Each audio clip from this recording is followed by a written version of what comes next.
Hey, it is your buddy Peace and Harmony with you here today. We are zooming in and focusing in a little bit more in depth on a very prevalent relationship dynamic when you are engaged with, close proximity to, married to, friends with, whatever really capacity, if you're on an ongoing basis, a relationship dynamic with a narcissist.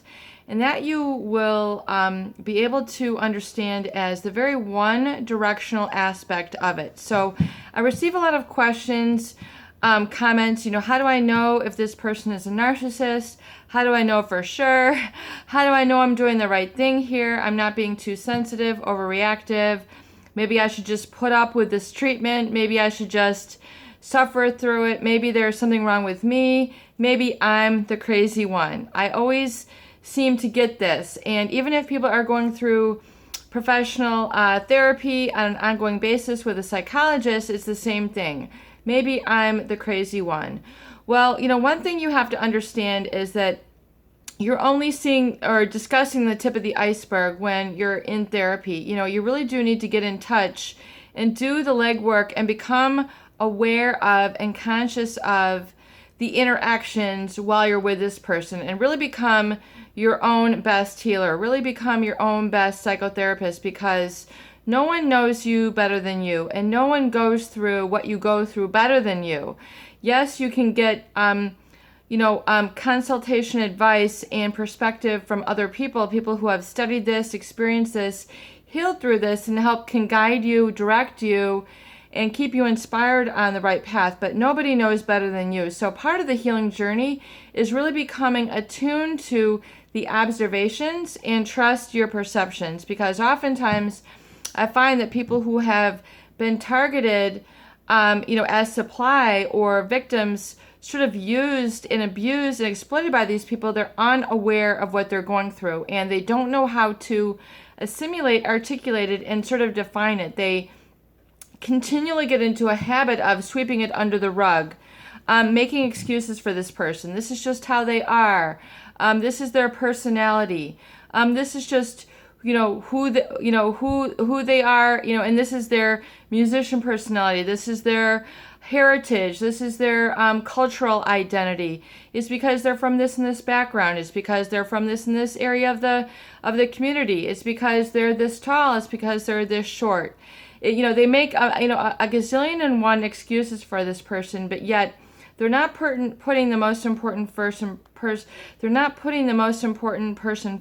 and that is yourself. That is you, your shoes, what you're receiving on the battling end from this person.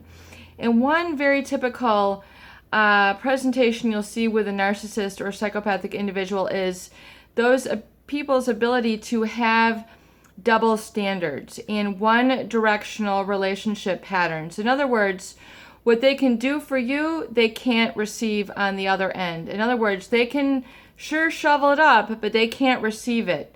It is very one-directional. It is very much applies to what they do to you and what they get away with, and they are not willing to take the same in return. And this can really go as far as positive as negative. For example, a narcissist or a psychopathic will have one-directional thinking, one-directional relationship dynamics. In other words, it's okay for me to yell at you, but you can't talk back or communicate with me.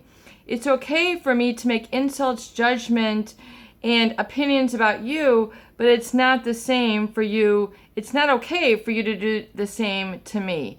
It's okay for me to criticize, condemn, and belittle you and point things out about you, but you cannot do the same to me. So you see these very, very heavy double standards in the relationship with a narcissist or psychopath. In other words, it's okay for them to do a certain behavior to you, but they will not be receptive or open to it, or you're going to get a huge fight, a huge battle, if you try to have that two-way dynamic.